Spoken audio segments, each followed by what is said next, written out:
பாரத மக்களுக்கு வணக்கம். ஒரு 3 முக்கியமான விஷயம் தான் இந்த காணொளியில பார்க்க போறோம். முதல் விஷயம், உண்மையான ஜென்சியோட போராட்டத்துக்கு வெற்றி கிடைச்சிருக்கு. இரண்டாவது, போலியான ஜென்சி போராட்டத்துக்கு சிக்கல் உண்டாயிருக்கு. மூணாவது, இங்க தாவேகா அரசோட 100 நாள் சாதனைகள். ஃபர்ஸ்ட், உண்மையான ஜென்சி போராட்டம் எதுன்னு பாத்தீங்கன்னா ஜார்க்கண்ட்லங்க.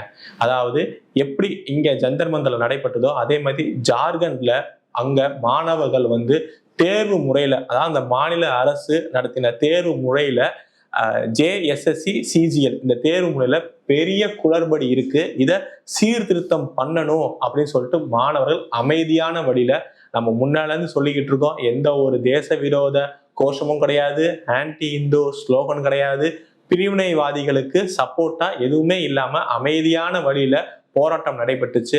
அங்க இப்ப அரசு ஆளுகிற அரசாங்கம் ஹேமந்த் சோரன் முதலமைச்சர் அந்த மாணவர்களோட சந்திச்சு இந்த அவங்க வைக்கிற கோரிக்கைகள்ல சில பல இதை ஒத்துருக்காரு. அதாவது அவங்க சொன்னாங்களா, இந்த தேர்வுகள் நடைபெற்றதுல பெரிய முறைகேடு இருக்கு, இதை ரத்து செய்யணும், திருப்பி நீங்க நடத்தணும் அப்படின்னு சொன்னதுக்கு ஒத்துக்கிட்டு அந்த தேர்வு இது எல்லாத்தையும் ரத்து பண்ணியிருக்காரு.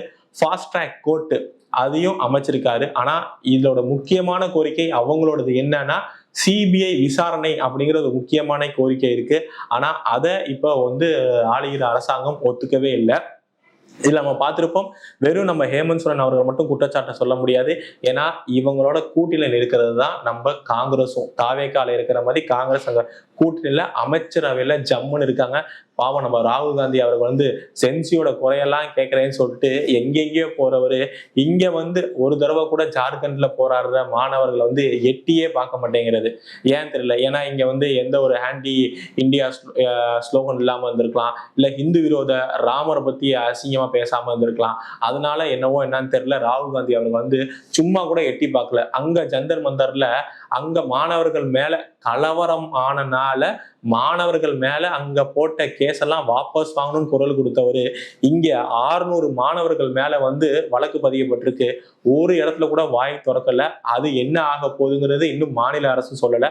ஒரு பக்கம் அந்த மாணவர்கள் போராட்டம் இப்ப ஜார்க்கண்ட்ல சில பேர் ஹோல்டு போட்டிருக்காங்க. சரி, ஓகே, 2 மாசம் நம்ம மாநில அரசாங்கம் உத்தரவாதம் கொடுத்திருக்காங்க, இந்த தேர்வெல்லாம் நம்ம ரத்து பண்றோம், மறு சீராய்வு பண்றோம் சொல்றதுனால சில பேர் இதை ஒத்துக்கிட்டு 2 மாசம் டைம் கொடுத்திருக்காங்க. ஆனா இன்னும் சில பேர் இல்ல, சிபிஐ விசாரணை கண்டிப்பா வேணும் அப்படின்னு சொல்லிட்டு இன்னும் சில பேர் போராட்டம் தொடர்ந்துகிட்டே இருக்கு.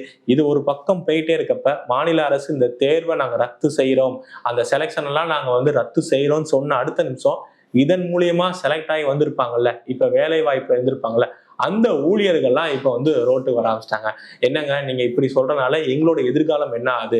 சில பேர்லாம் நான் இனிமே அப்ளையே பண்ண முடியாது அரசு தேர்வுக்கு, ஏன்னா என் வயசு வரம்பு மீறிடுச்சு அப்படின்னு சொல்லிட்டு இப்ப இன்னொரு புதிய போராட்டம் அங்க வெடிச்சிருக்கு. என்ன சொன்னாலும் அமைதியான வழியில தேசிய கொடியை ஏந்தி உண்மையான மாணவர்கள் போராட்டம், ஜென்சி போராட்டம் அங்க ஆளுகிற அரசாங்கத்துக்கு செவி சாய்க்கும்படி செஞ்சு வெற்றி பெற்றிருக்காங்க. அடுத்த ஜென்சி போராட்டம், போலி ஜென்சி போராட்டம் எதுனா நம்ம டெல்லி ஜந்தர் மந்தர். அங்க ஒரு சிக்கல் ஒண்ணு ஏற்பட்டிருக்கு. நம்ம பார்த்திருப்போம், ஜூலை 20ஆம் தேதி அங்க பார்லிமெண்ட்டை நோக்கி பேரணி நடைபெறப்ப பெரிய கலவரமே வெடிச்சிச்சு. சும்மா வெடிக்கலங்க, காவல்துறை அங்க சிஜேபியில இருக்கிற நிர்வாகிகள்கிட்ட போய் காமிச்சிருக்காங்க, இங்க பாருங்க கட்டுக்கணங்கமா கூட்டம் இருக்கு, நீங்க யாருமே அதை ஒருங்கிணைக்க மாட்டேங்கிறீங்க, கலவரமா மாறுமோன்னு பயமா இருக்கு, இதுக்குள்ள சமூக விரோதிகள்லாம் உள்ள புகுந்திருக்காங்க அப்படின்னு அவங்க தெளிவா டெல்லி காவல்துறை வீடியோவை ரிலீஸ் பண்ணியிருக்காங்க. பட் அதெல்லாம் எதுவுமே கண்டுக்காம பெரிய கலவரம் அங்க வெடிச்சது. அங்க அதற்கு லத்தி சார்ஜ், சில பெல்லட் கன்ஸ்லாம் யூஸ் பண்ணதை இப்ப சுப்ரீம் கோர்ட் உத்தரவு போட்டிருக்காங்க. என்னன்னா, இந்த மாதிரி மாணவர்கள் மேல உபயோகித்த, அதாவது அந்த அடிதடி, லத்தி சார்ஜ், பெல்லட் கன்ஸ், இதை விசாரிக்கிறதுக்கு ஒரு நீதிபதி, சிபிஐ ரிட்டையரான நீதிபதி அவர்கள் சிபிஐ சொல்லிட்டு ஒரு அதிகாரிகள் நியமிச்சு இதை முழுக்க அவங்க விசாரிப்பாங்க. அதே மாதிரி பெண்கள், இந்த போராட்டத்தை வச்சு பெண்கள் சில பேர் துன்புறுத்தப்பட்டிருக்காங்களா, இது எல்லாமே இந்த குழு விசாரணை குழு விசாரிக்கும் அப்படின்னு சொல்லிட்டு, இன்னொரு பக்கம் நம்ம முன்னாடி சொன்னோம் பார்த்தீங்களா, டெல்லி போலீஸ் தெளிவா சொன்னாங்க, 2000க்கும் மேற்பட்ட குற்ற பின்னணி, சாதாரண குற்ற பின்னணி இல்லைங்க, பிட் பாக்கெட்டோ இதுவோ இல்லைங்க, திருட்டு பிட் பாக்கெட் இல்லாம கொலை, பாலியல் அப்படின்னு சொல்லிட்டு மிக முக்கியமான குற்ற பின்னணி உள்ள சமூக விரோதிகள் இந்த கூட்டத்தில் நுழைஞ்சிருக்காங்கன்னு அங்க சிஜேபியினர்கிட்ட காவல்துறை வந்து தெளிவா சொல்லியிருக்காங்க. பட் அதெல்லாம் அவங்க கண்டுக்காதனால, இருந்தாலும் மாணவர்கள் மேல உண்மையான போராட்ட மாணவர்கள் மேல போட்ட வழக்க ரத்து செய்யலாம். ஆனா குற்ற பின்னணி உள்ளவர்கள் மேல வழக்கு ரத்து செய்யலாமா இல்லையாங்கிறது இந்த குழு விசாரிக்கும். அவங்கள இந்த குழு சும்மா விடாது. சமூக விரோதிகள் இந்த கூட்டத்துக்குள்ள வந்தவங்கள சும்மா இந்த நீதிமன்றம் சும்மா விடாது அப்படிங்கறது ஒரு மிகப்பெரிய எச்சரிக்கை கொடுத்துருக்கு.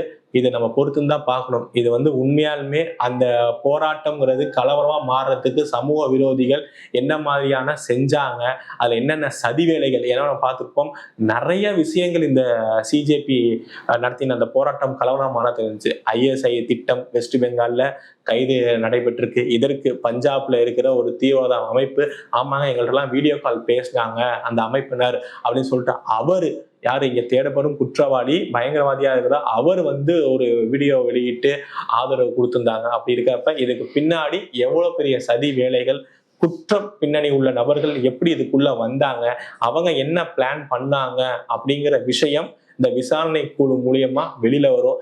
இப்ப சிஜேபி 2.0 சொல்லிட்டு மகாராஷ்டிரால அரசு பள்ளிகளுக்கெல்லாம் போயிட்டே இருக்காங்க. ஆனா இந்த சிஜேபி நல்லா பாத்தீங்கன்னா ஒரு எட்டு கூட அங்க ஜார்க்கண்ட்ல நடக்கிற போராட்டத்துக்கு போய் ஒரு வார்த்தை கூட போலங்க. ஏன் தெரியல. ஃபர்ஸ்ட் போராட்டம் நடத்திட்டு இருக்கப்ப ஒரு டைஃபாய்டுன்னு சொன்ன அவரு தர்மேந்திர பிரதான் ரிசைன் ஆயிட்டாரு அப்படின்னு சொன்னோன்னே அப்படி டம்முன்னு அடிச்சு கொண்டாடினாரு. அடுத்த நாள் பார்ட்டி வச்சு செம்ம ஜாலியா, அதுவும் அந்த இடத்தெல்லாம் பாத்தீங்கன்னா உங்களுக்கு தெரியும் 5 ஸ்டார் ஹோட்டலுக்கும் மேல இருக்கு, அந்த இடத்துல என்ஜாய் பண்ணாங்க. அப்படி இருந்த அவர்கள் ஏன் போய் ஜார்க்கண்ட்ல அங்கேயும் மாணவர்கள் தான் போராடுறாங்க, அங்கேயும் இதே மாதிரி வினாத்தாள் கசிவு தான், போய் பார்க்கல. பஞ்சாப்ல கோர்ட் ரத்து பண்ணிருக்கு ஒரு தேர்வை, இது முறைகேடு நடைபெற்றிருக்குன்னு, அங்க போய் பார்க்கல. இப்ப பஞ்சாப்ல ஒரு மாணவர் அமைப்பு வந்து வீடியோ ரிலீஸ் பண்றாங்க. இங்க பாருங்க, இங்க ஆம் ஆத்மி நடத்தும், அதாவது அவங்க தான் அங்க அரசு ஆளுகிற அரசு, அவங்க எந்த அளவுக்கு எந்த லட்சணத்துல அரசு பள்ளிகள் இருக்குன்னு ஓப்பன் டாய்லெட்டா இருக்குங்க. மாணவர்களுக்கு இல்ல, மாணவிகளுக்கு ஓப்பன் டாய்லெட்டா இருக்கு. பெஞ்ச் ஃபெசிலிட்டிஸ் இல்ல, டீச்சர்ஸ் இல்ல. அப்படி அந்த அளவுக்கு ஒரு கீழ்த்தரமா படிக்கிற பள்ளிகள் இருக்கு அப்படின்னு சொல்லிட்டு அங்க அவங்க போறாங்க. ஆனா ஏன் தெரியல, எடுத்தோடனே எல்லா போராட்டம் எல்லா விஷயமும் பாத்தீங்கன்னா அந்த சிஜேபியினர் வந்து பாஜக ஆளும் அரசாங்கம் அந்த மாநிலத்துக்கு எதிர்த்து தான் போறாங்க. எங்கேயுமே வந்து எதிர்கட்சிகள் அப்படின்னு சொல்லி போக மாட்டேங்கிறாங்க. ஆனா இவங்க தான் வந்தாங்க, இல்ல நாங்க நாடு ஃபுல்லா போறோம், நாங்க அரசியல் கட்சி ஆரம்பிக்கல, நாங்க யாருக்கும் சப்போர்ட் கிடையாது, எந்த இது அது இல்ல, எங்களுக்கு பேக்ரவுண்ட் யாரும் கிடையாது, நாங்க பொதுவானவங்கன்னு சொல்றாங்க. ஆனா ஒரு எட்டு கூட எதிர்கட்சிகள் ஆளுகிற மாநிலத்துக்கோ எங்கேயோ முறைகேடு நடந்தோ இல்ல உண்மையான மாணவர் போராட்டத்துக்கோ போய் குரல் கொடுக்கவே மாட்டேங்கிறாங்க. இந்த போராட்டத்துக்கு பாத்தீங்கன்னா சாப்பாடு எல்லாம் ஆர்டர், ஏன்னா இவ்வளவு சாப்பாடு வருது உண்ணாவிரதம்ங்கிறாங்களே, சோனம் வாங்கி பாவம் உண்ணாவிரதமா இருக்காரு, ஆனா அங்க இருக்க மேடையில இருக்கிற எல்லாரும் நல்லா சாப்பிட்டாங்க, பீஸா பர்கர் அப்படின்னு இவ்வளவு ஃபுட்டு வருதுன்னு பார்த்தா அந்த ஸ்விக்கி ஜொமேட்டோ அவங்க வந்து டெலிவரி பண்ற சொல்றாங்க, எங்களுக்கு கத்தார்ல இருந்து வருதுங்க, எங்களுக்கு துபாயில இருந்து வருங்க, இவங்க பண்றாங்க அவங்க பண்றாங்கிறாரு.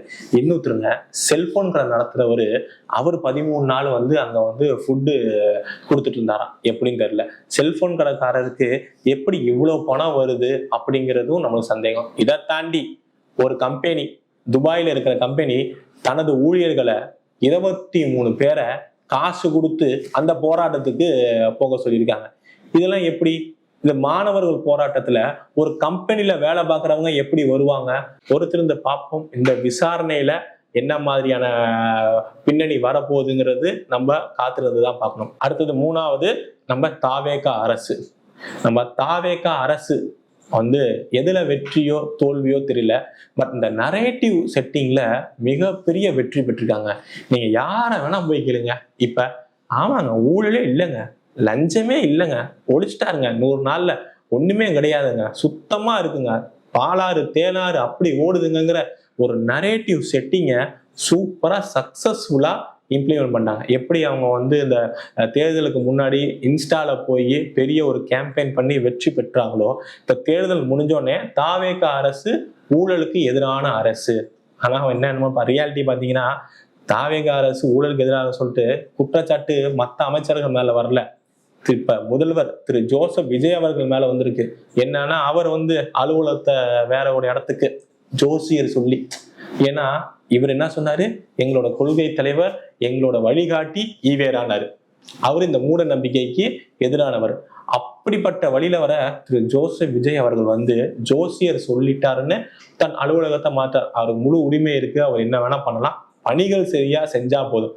அந்த இடைமாற்றத்துல நடக்கிற டெண்டர், அந்த பணிகள் 90% முடிஞ்சிருச்சு. அப்படி இருந்து இப்ப மீதி இருக்கிற 10%க்கு இன்னொரு டெண்டர் போடுறாங்க அப்படிங்கிற ஒரு சர்ச்சை, முறைகேடு இப்ப அவர் மேலேயே எழுந்திருக்கு. இதுக்கு அவர் என்ன பதில் சொல்ல போறார், இது பின்னணி என்ன அப்படிங்கிறது பொறுத்து தான் பார்க்கணும். அடுத்தது ஒண்ணு பாத்தீங்கன்னா, அந்த நரேட்டிவ் செட்டிங் எப்படி இருக்குன்னு பாருங்க. அருமையான இந்த ரூட் மாஃபியா அப்படின்னு தான் அவங்க இதுல சொல்லுவாங்க. டிவிக்கியோட இந்த விர்ச்சுவல் வாரியர்ஸ், ஜோசப் விஜய் அவர்களே வெற்றி பெற்றோன்னே சொன்னாரு முதல்வரே, குட்டீஸ் நண்பா நண்பீஸ் அப்புறம் விர்ச்சுவல் வாரியர்ஸ்க்கு நன்றி அப்படின்னு சொன்னார். அந்த விர்ச்சுவல் வாரியர்ஸ்க்கு எப்படிலாம் விர்ச்சுவல் வாரியர்ஸா ஆனாங்கிறதுக்கு தான் பெரிய ஒரு சிக்கல்ல மாட்டிக்கிச்சு தாவேக்கா. ஒரு ரீல் போடுறதுக்கு 75,000 வரையும் பணம் கொடுத்துருக்காங்க. எதுக்கு? தாவேக்கா அரசு திரு ஜோசப் விஜய் அவர்கள் வந்து என்ன மாதிரியான நல்ல விஷயங்கள் பண்றாங்க. கண்டிப்பாங்க, சொல்றதுல தப்பே கிடையாது. நார்த் இந்தியால கொடுத்துருக்காங்க, தமிழ்நாட்டுல இல்ல, நார்த் இந்தியால கொடுத்துருக்காங்க, அதுல தப்பு கிடையாது. ஆனா என்ன மாதிரி ரீல்ஸுக்குன்னு இருக்குல்ல, கோவில் காசெல்லாம் எடுத்து மக்கள் நலன் பண்ணிட்டாராம். அரசாங்க மருத்துவமனையில யாராவது இறந்தா அவருக்கு இன்சூரன்ஸா, ஜியோவை தடை பண்ணிட்டாராம். ஏகப்பட்ட பொய்யான ரீல்ஸ், இதுக்கு காசு கொடுத்துருக்காங்க. சும்மா போற போக்குல போகலங்க. இத முக்கியமான பத்திரிகைகளே வந்து கவர் பண்ணி வீடியோ வெளியிட்டு இருக்காங்க. அதாவது யார் யாரு எவ்வளவு வாங்கியிருக்காங்கன்னு உமன் இன் பிளாக் 24 அப்படிங்கிற ஒருத்தவங்க வந்து அவங்க ஒரு வீடியோ போட்டதுக்கு அவங்க எவ்வளவுனா இது மாதிரி 75,000 ரூபாய் எனக்கு கொடுத்தாங்க ஒரு ரீல் போடுறதுக்குன்னு அவங்க ஒரு இன்ஸ்டா சேட் அவங்க மாட்டிருக்காங்க. அடுத்தது யாரு அப்படின்னு பாத்தீங்கன்னா சுபி பிளாகர், அவரு எவ்வளவு வாங்கியிருக்காருன்னா 20,000 ரூபாய் வாங்கியிருக்காருங்க. அடுத்த ஒரு பெண்மணி சூஃபியா கான், அவங்களும் இதே மாதிரிதான் பே பண்ணி வாங்கியிருக்காங்க. அவங்க எவ்வளவு வாங்கியிருக்காங்க அப்படின்னு பாத்தீங்கன்னா கிட்டத்தட்ட அவங்க 50K வாங்கியிருக்காங்க இந்த மாதிரி பேசுறதுக்கு. இதை எல்லாத்தையும் யாரா இது வெளியே கொண்டு வந்தான்னு பாத்தீங்கன்னா ரேஷனலிஸ்ட் தினேஷ் அப்படிங்கிறவர் தான். அவரு இந்த மாதிரி என்னடா இது நம்ம இன்ஸ்டால இந்த மாதிரி ஹிந்தில இல்லைன்னா விஜய் அவருக்கு வந்து இது பண்ணிட்டாரு அது பண்ணிட்டான்னு போடுறாங்க, போடுறது தப்பு இல்லை, ஆனா இதெல்லாம் பண்ணவே இல்லையே, இப்படிலாம் நீங்க நடக்கவே இல்லையே அப்படின்னு சொல்லிட்டு அவங்கள்ட்ட போய் இவரு தனியா மெசேஜ் பண்ணியிருக்காரு. ஏங்க இந்த மாதிரி எனக்கு நீங்க ப்ரொமோஷன் பண்ணி கொடுக்கணும், அதற்கு நீங்க எவ்வளவு காசு வாங்குவீங்க? இல்லைங்க நாங்க இந்த அமௌண்ட் வாங்குறோம் அப்படின்னா அவர் வந்து சொல்லுங்க, இல்லைங்க இந்த வீடியோ போட்டீங்கல்ல இப்ப முதல்வர் விஜய் அவர்களை பத்தி, அதற்கு எவ்வளவு காசு வாங்கினீங்களோ அதை எனக்கு சொல்லுங்க அப்படின்னா அவங்க அந்த அமௌண்ட்டை போடுறாங்க. எங்களுக்கு இவ்வளவு கொடுத்தாங்க, நீங்க இந்த அமௌண்ட் கொடுத்தா கூட எங்களுக்கு ஓகே தான் சொல்லி அந்த சேட்டை தான் அவர் வெளிப்படையா போடதான் இப்ப தாவேகாசு இப்ப இல்லைங்க, இந்தியா டுடேவே ஒரு வீடியோ வெளியிட்டாங்க.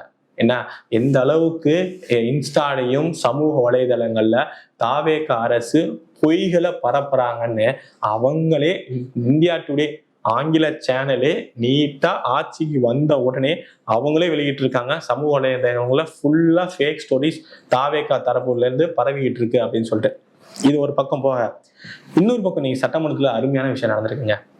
திரு முதல்வர் விஜய் அவர்கள் வந்து ஏன்ச்சு போன வாரம் நிதி அமைச்சர் பேசினார்ல, இது மாதிரி சில பல ஃபைல்ஸ் டிபார்ட்மெண்ட்ஸ்ல ஒரு 3 டிபார்ட்மெண்ட்ஸ்ல ஒரு முறைகேடு நடந்திருக்கு, அந்த ஃபைல்ஸ் எல்லாம் முதல்வர் அவர்கள் டேபிள்ல இருக்குன்னு அவர் சொன்னது உண்மைதான். ஏன் டேபிள்ல ஃபைல்ஸ் இருக்கு, ஏன் டேபிள்ல முழு ஆதாரங்கள் முறைகேடு நடந்த ஆதாரங்கள் எல்லாம் என் டேபிள்ல தான் இருக்கு. இந்த மாதிரி ஏதாவது வம்பு பண்ணீங்கன்னா தயவு செஞ்சு நான் அந்த ஃபைல திறந்துருவேன் வார்ன் பண்றாரு. எனக்கு புரியல, ஊழல் நடைபெற்றுக்குன்னா விசாரணை வைங்க, அடுத்த நிமிஷமே பண்ணும்ல. அதுல அவர் சொல்றாரு ஏதாவது இப்படி பண்ணாதீங்க, ஃபைல திறக்க வச்சிடாதீங்க. அப்ப திறக்க மாட்டீங்களா? எல்லாத்துக்கும் விஜய் அவர்கள் வாழ்க ஐயா உங்களை மாதிரி முதல்வர் யாருமே இல்லைன்னு சொன்னா அந்த ஃபைலே திறக்க மாட்டீங்களா? அப்ப ஊழல் என்ன நடந்தாலும் பரவாயில்ல, போன ஆட்சியில் என்ன நடந்தாலும் பரவாயில்லன்னு விட்டுருவீங்களா? வாழ்கன்னு சொன்னா விட்டுருவீங்களா?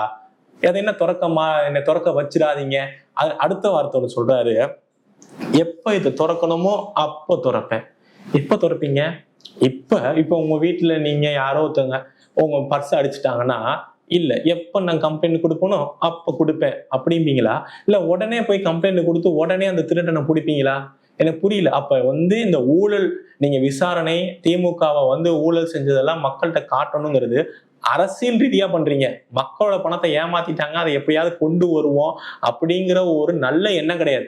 அரசியல் ரீதியா இங்க பாருங்க இவங்க பண்ணிட்டாங்கன்னு சொல்லிட்டு தேர்தல் நடக்கிறப்ப, உள்ளாட்சி தேர்தலா அப்ப இந்த இந்த உள்ள ஊழல் வழக்கை எடுப்போம், இந்த தேர்தலா இப்ப இந்த ஊழல் வழக்கை எடுப்போம் சொல்லிட்டு ஒரு மிரட்டுறதுக்கும் உங்களை இது பண்றதுக்காக தான் நீங்க நடவடிக்கை எடுப்பீங்களா?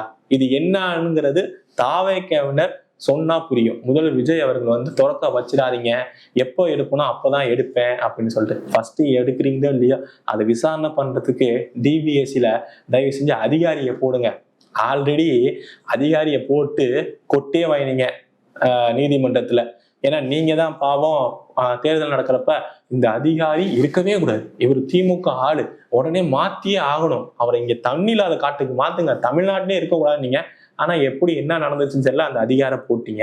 அதுக்கப்புறம் என்ன நடந்துச்சு ஏது நடந்துச்சுன்னு தெரியல, திருப்பி அதிகாரியை மாத்திட்டீங்க. அதுக்கான மாற்று இன்னும் போடவே இல்லை, கோர்ட்டும் கேட்குது. ஸோ நீங்களே ஃபைல் எடுத்தாலும் யாரு விசாரிப்பாங்க என்னங்கிறது தெரியல. இன்னி வரையும் நீங்க ஃபைல் எடுத்து யார் மேலேயும் எஃப்ஐஆர் போட்டோ ஒரு நடவடிக்கை எடுத்த மாதிரியோ தெரியவும் இல்லை. பார்ப்போம் தாவேக அரசோட 100 நாள் சாதனைகள் இதோட முடியுதா, இன்னும் நிறைய இருக்கா அப்படிங்கிறது மக்கள், பெரம்பூர் நீங்க சொல்லுவீங்கல்ல, பெரம்பூர் மக்கள் பார்த்துக்கிட்டு இருக்காங்கன்னு. எப்படி குளத்தூர்ல நடந்ததோ அதே மாதிரி பெரம்பூர்லயும் நடக்கிறதுக்கு ரொம்ப நாள் ஆகாதுங்க ஐயா. நன்றி, வணக்கம்.